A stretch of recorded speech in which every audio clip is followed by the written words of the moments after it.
चलिए दोस्तों, आज हम आपको 9th क्लास का साइंस का थर्ड चैप्टर कराएंगे। तो जो 9th क्लास का थर्ड चैप्टर है, उस जो चैप्टर का नाम है वो नाम है परमाणु और अणु। तो हम देखो, सबसे पहले आपको परमाणु और अणु, परमाणु के बारे में आपको बताएंगे। परमाणु क्या है? देखिए, यदि हम द्रव्य को विभाजित करते जाएं, ठीक है, यदि हम द्रव्य को विभाजित करते जाएं तो हमें छोटे छोटे कण प्राप्त होते हैं। जाहिर सी बात है, हम पानी को अलग अलग पार्ट में बांटेंगे तो हमें छोटे छोटे पार्ट अलग अलग होते चले जाएंगे।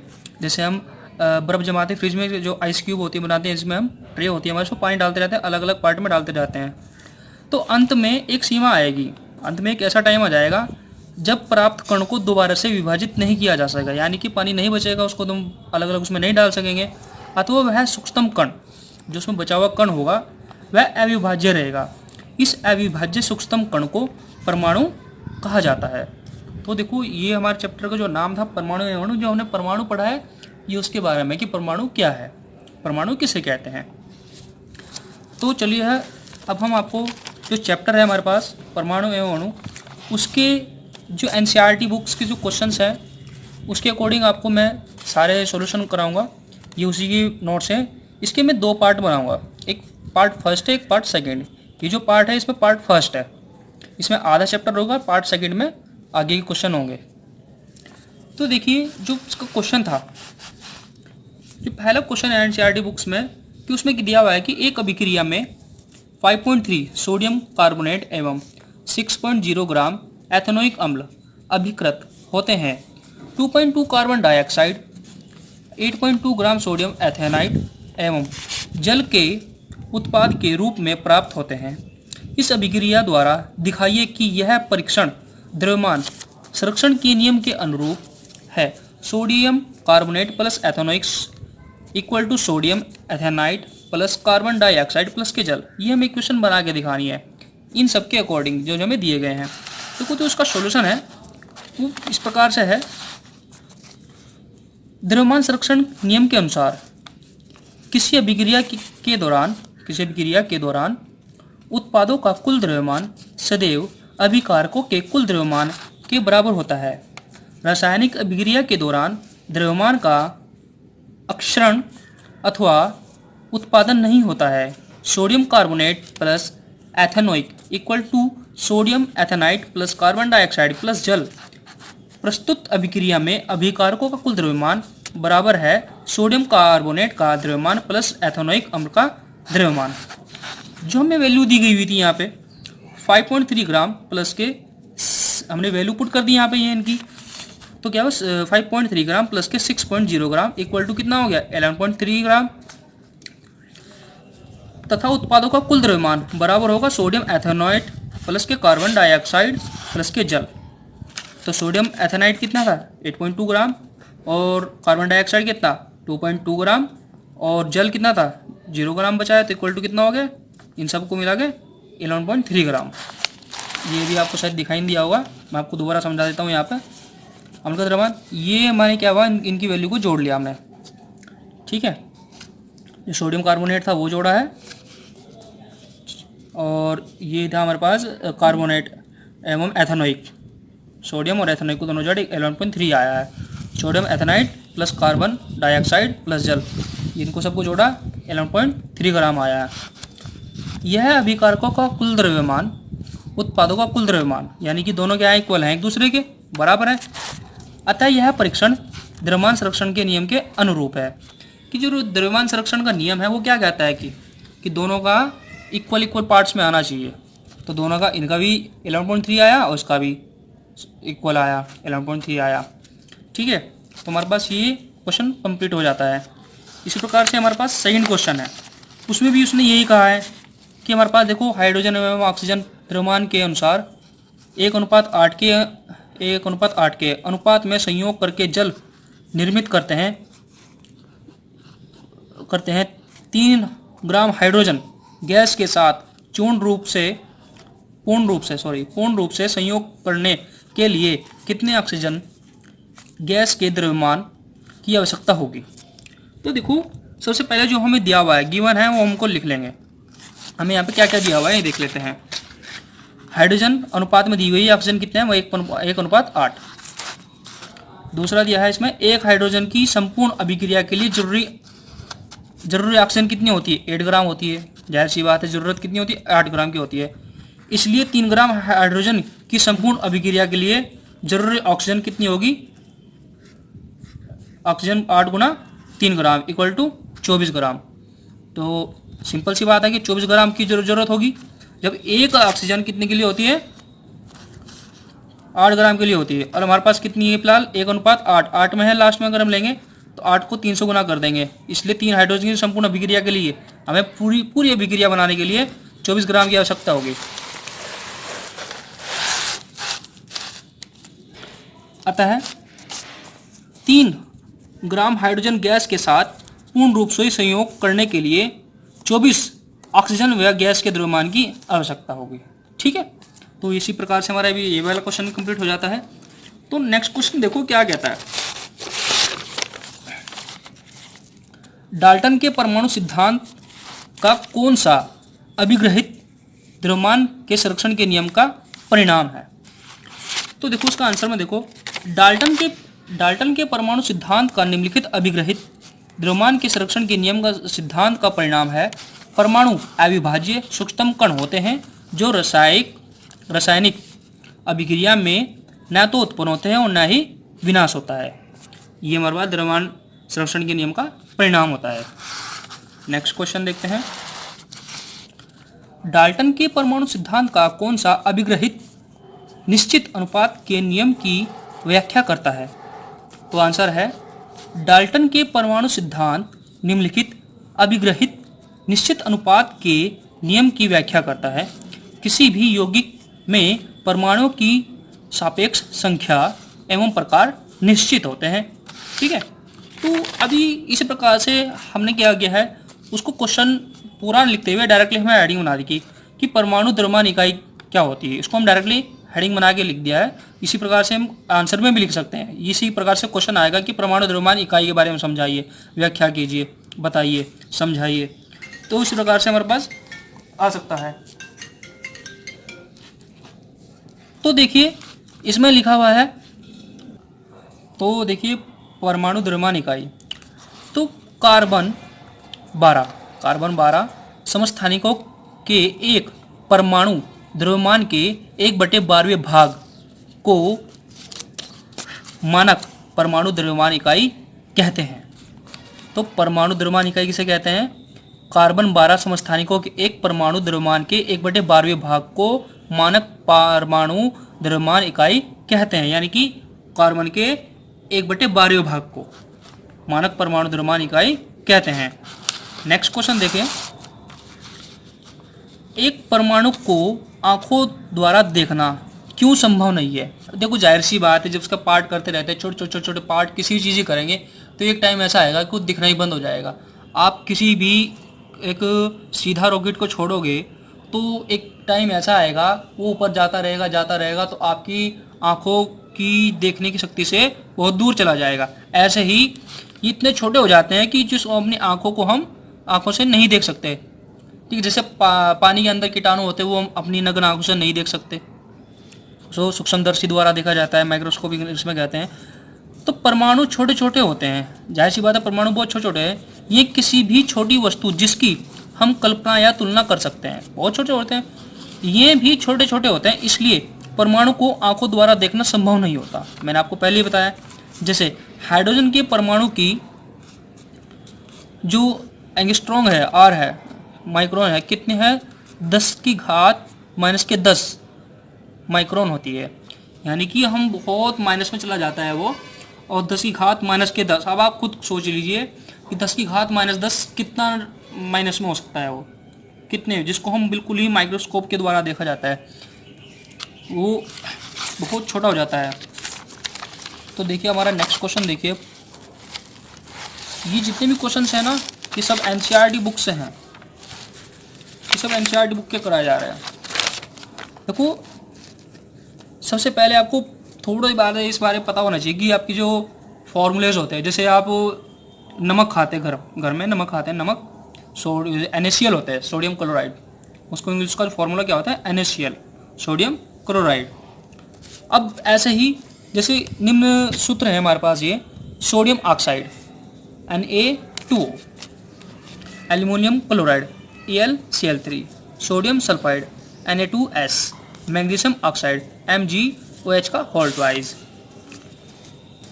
अभी देखिए निम्नलिखित सूत्रों द्वारा प्रदर्शित यौगिकों के नाम लिखिए। यौगिक के नाम लिखने का खाली, जैसे Al2 ब्रैकेट में SO4 का होल थ्राइस, ठीक है, इसको क्या कहते हैं, एल्युमिनियम सल्फेट कहते हैं। CaCl2 क्या होता है, कैल्शियम क्लोराइड होता है। KNO3 क्या होता है, KNO3 पोटेशियम नाइट्रेट होता है। K2SO4 होता है potassium sulphate. CaCO3 calcium carbonate होता है। CaCO3 जो कार्बोनेट होता है वो मार्बल का पत्थर का सूत्र होता है। तो को रासायनिक सूत्र का क्या तात्पर्य, जो रासायनिक सूत्र होते हैं उनका क्या तात्पर्य है उसके बारे में बताना है। किसी यौगिक का रासायनिक सूत्र उसके संगठन का प्रतीकात्मक निरूपण होता है। रासायनिक सूत्र किसी यौगिक के अणु में उपस्थित तत्वों को प्रतीकों के माध्यम से प्रकट करता है, यानी कि कोई भी एक साइन बना दिया जाता है। जैसे हम रास्ते में चलते हैं, साइन बना जाता है, इधर त्रिभुज मोड़ है तो पता लग जाता है कि इधर घूम आने वाला है। ऐसे ही प्रतीक बना देते, चिन्ह बना दिया जाता है, उससे हम समझ जाते हैं कि आगे क्या आने वाला है। जैसे CaCO3 कैल्शियम कार्बोनेट में कैल्शियम का कार्बन का एक तथा ऑक्सीजन के 3 परमाणु उपस्थित हैं। कैल्शियम का एक है और CO3 के 3 परमाणु हैं, ठीक है। तो ऐसे ही ऑक्सीजन के 3 परमाणु हो गए ना, उपस्थित हैं, इसमें प्रतीक बना दिया जाता है। कंप्लीट हो गया ये वाला हमारा। अब देखो निम्न में कितने परमाणु विद्यमान है, अब हमें बताना है कि इसके अंदर कितने परमाणु विद्यमान है। पहला दिया है H2S अणु, H2S दिया है, इसमें H के 2 हैं और S 1 है, 2 और 1 3, इसके अंदर 3 परमाणु हो गए हैं, जिसमें 2 हाइड्रोजन के हैं, एक ऐसा सल्फर, एक सल्फर का विद्यमान है। अब ऐसे ही दिया है PO4 -3, PO4 -3, ये और कुछ नहीं है, PO4 -3 है, ये ध्यान से देखना, PO4 -3 आयन।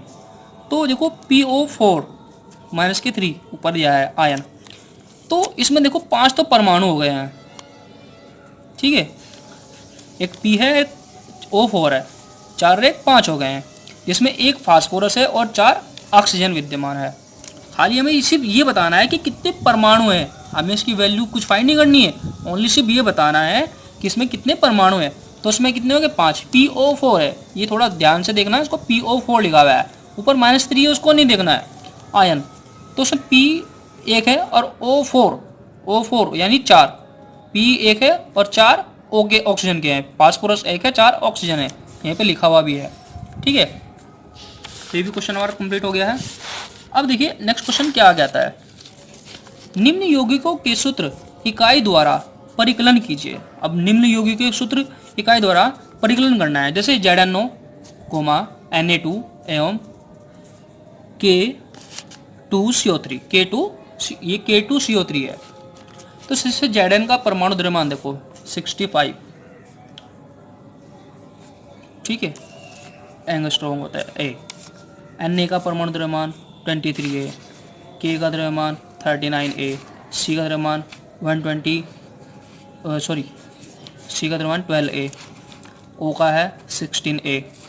तो ऐसे ही ZNO का सूत्र इकाई द्रव्यमान जो होगा, इन सबको क्या करेंगे, देखो 65 हो गया हमारे पास, प्लस ZN का कितना होगा 65 और O का कितना है 16, इन दोनों को जोड़ेंगे कितना आएगा 81 एंगस्ट्रॉम आ गया। अब बस जोड़ना है और कुछ नहीं करना, ये सबका परमाणु द्रव्यमान है और बाद में इनको सूत्र इकाई द्वारा इनको जोड़ना है, जोड़ने के बाद हमारे पास डायरेक्ट आंसर आ जाएगा। ऐसे ही Na2 का दिया हुआ है, यहाँ पे मैंने जोड़ के लिख दिया 62 आ गया है। K2CO3 का भी जो का डायरेक्ट जोड़ना है, ये भी आ गया। K2 है, K का देखो कितना है 39, 2 है, 2 से मल्टीप्लाई करा दी, प्लस C का देखो कार्बन कितना है 12 है, 1 है, 1 से गुणा करा दी। O3 O का कितना है 16 है, 3 है, O 3 से गुना करा दी, इन सबको जोड़ दिया कितना आ गया हमारे पास 138 एंगस्ट्रॉम आ गया। अब देखिए नेक्स्ट क्वेश्चन इसमें क्या है, निम्न यौगिकों के आणविक द्रव्यमान का परिकलन करें।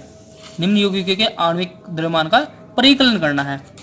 तो इसे क्या दिया है, H2O2 Cl2 CH4 C2 H5 H6 C2 H4 NH3 एवं CH3OH, इनका आणविक द्रव्यमान का परिकलन करना है। तो यौगिक का आणविक द्रव्यमान देखिए, सबसे पहले H2 का अणु द्रव्यमान 1/2 कितना है, H के 2 हैं, ठीक है, 1 और 2, तो कितना हो जाएगा ये 24, सॉरी H के 2 हैं, कितना हो गया 2 हो गए, तो 2 एंगस्ट्रॉम हो गए। अब O के कितने हैं 2, O का H का जो आणविक द्रव्यमान होता है 1 होता है, ठीक है, वैसे 1.008 होता है लेकिन हमने 1 ले लिया, उसके कितना हो गए 2 हो गए। अब O का देखो, O का कितना होता है 16 होता है, 16 से गुना कराए डबल को के 32 हो गया। हमने नॉर्मल लिया है, ठीक है, हमने ये नहीं लिया कि 16.8 लिखेंगे, डायरेक्ट 16 लिया है। ऐसे Cl2 क्लोरीन 17 होता है, इसका आणविक द्रव्यमान जो होता है 35.5 के समथिंग होता है, हमने वो ले लिया, मल्टीप्लाई कराई 71 आ गया। CO2 आया, इसकी भी डायरेक्ट हमने वही लिखी, आणविक द्रव्यमान लिया और मल्टीप्लाई कर दी, एक ही है, 2 O के 2 थे, हमने कर दिया। CH4 का भी ऐसे ही किया है, इसे जोड़ने के बाद दे रहा है। फिर C2H6 का भी सेम ऐसे ही किया है। ओनली जो आणविक द्रव्यमान है हम पीरियोडिक टेबल में देख के भी बना सकते हैं इसको, हम हमारे पीरियोडिक टेबल में भी ये चीज़ आणविक भार भी दिया हुआ होता है, द्रव्यमान यानी, ठीक है, आणविक द्रव्यमान दिया हुआ होता है, उसमें हम सभी का बना सकते हैं ऐसे ही। आगे एक में रह रहा है हमारा CH3COOH रह रहा है, देखिए ये सभी इस तरह से बनाए हुए हैं। C2H4 का भी, अब C2 देखो कार्बन का 12 होता है, इंटू 2 मल्टीप्लाई कराई, फिर ये कराई, दोनों को जोड़ दिया 28 आ गया। NH3 का भी जोड़ा, N का 14 होता है, N 14 होता है, वैसे N नाइट्रोजन 7 पर आता है, 7 की 2 से मल्टीप्लाई करें 14 समथिंग कुछ होता है, ठीक है, +1 N का NH3, H के 3 होते हैं, तो H के 3 से मल्टीप्लाई करा दी, 1 होता है H का बाहर द्रव्यमान होता है H का 1, 3 से मल्टीप्लाई करा दी, 14 1 14 और 3 17, यानी 17 एंगस्ट्रॉम हो गए, यानी कि हमारे पास 17 हो गए। ऐसे ही CH3COOH, हमें सिर्फ अणु का जो द्रव्यमान है वो देखना है, वो कहाँ से हमें पता लगेगा, वैसे एकदम से जल्दी से याद नहीं कर सकते। पीरियोडिक टेबल में हमारे पास यदि आपके पास है तो आप देख सकते हैं, नेट से भी डाउनलोड कर सकते हैं, उसमें सब लिखा रहता है, ठीक है। ऐसे ही हमारे CH3OH का भी हमने अणु द्रव्यमान निकाला है और सबको जोड़ दिया है, टोटल निकल गया है उसका। तो अब आते हैं परमाणु में। देखो परमाणु में सबसे पहले आपको बताया भी था परमाणु क्या है। यदि हम द्रव्य को विभाजित करते जाएं तो हम छोटे छोटे कण प्राप्त होते हैं। एक टाइम ऐसा आएगा कि पानी बिल्कुल ही नगण्य के रूप में आ जाएगा। यदि हम द्रव्य को विभाजित करते जाएं तो हम छोटे छोटे कण प्राप्त होते जाएंगे, ठीक है। तथा अंत में एक सीमा आएगी जब हम प्राप्त कण को दोबारा से विभाजित नहीं किया जा सकेगा, अथवा वह सूक्ष्म कण अविभाज्य रहेगा। इस अविभाज्य सूक्ष्म कण को परमाणु कहा जाता है। जाहिर सी बात है, जब एक टाइम ऐसा खत्म हो जाएगा कि पानी बचेगा ही नहीं, सूक्ष्म कण रहेगा, हमें दिखाई नहीं देगा एक तरह से, तो उसको क्या कहेंगे, सूक्ष्म कण परमाणु कहा जाएगा, उसको परमाणु कहते हैं। अब आइए इसका वेरी वेरी इंपॉर्टेंट क्वेश्चन है ये हमारे पास। ये सारे इंपॉर्टेंट चीज़ें नोट्स है, सारे वेरी वेरी इंपॉर्टेंट है, NCERT के 9th क्लास के वेरी वेरी इंपॉर्टेंट है। तो ये जो हिंदी मीडियम के हैं बहुत बेस्ट नोट्स हैं। द्रव्यमान संरक्षण का नियम, इस नियम के अनुसार द्रव्य अविनाशी है, द्रव्य को न ही उत्पन्न किया जा सकता है और न ही नष्ट किया जा सकता है। अतः किसी भी रासायनिक अभिक्रिया में परिवर्तन के उपरांत भी द्रव्य का कुल द्रव्यमान उतना ही रहता है जितना कि अभिक्रिया से पहले। अर्थात रासायनिक अभिक्रिया में पदार्थों का कुल द्रव्यमान अपरिवर्तित रहता है। यानी कि इस नियम के अनुसार ना तो द्रव्य को उत्पन्न किया जा सकता है और ना ही नष्ट किया जा सकता है। यदि हम कोई अभिक्रिया परिवर्तन में ला रहे हैं तो उसका जो पहले द्रव्यमान था वही प्रक्रिया के बाद में द्रव्यमान रहेगा, इसमें कोई चेंजेस नहीं आएगा। अब आता है स्थिर अनुपात का नियम। देखो स्थिर अनुपात का, स्थिर का मतलब क्या आता है, रुक जाना कहीं ना कहीं। इस नियम के अनुसार प्रत्येक रासायनिक यौगिक में तत्वों के द्रव्यमान एक निश्चित अनुपात में संयुक्त रहते हैं। क्या कहा उन्होंने, द्रव्यमान के एक निश्चित अनुपात में संयुक्त रहते हैं।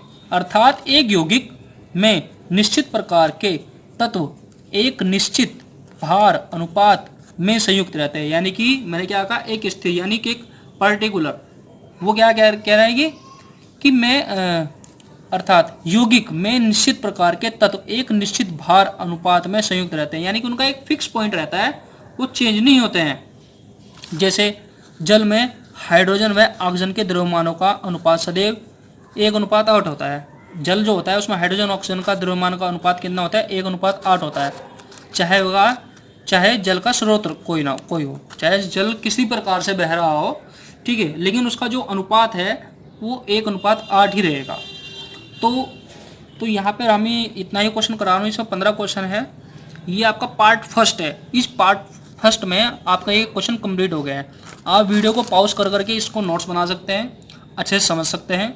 यदि किसी को डाउट हो तो कमेंट बॉक्स में मेरे को बताएं, मैं आपको उसका सॉल्यूशन बना के भेजूंगा, ठीक है। तो आपका ये पार्ट फर्स्ट कंप्लीट हो चुका है। इसी के बाद मैं दूसरा पार्ट डालूंगा, तो आप आगे की प्रक्रिया वहाँ से देख लेंगे, ठीक है।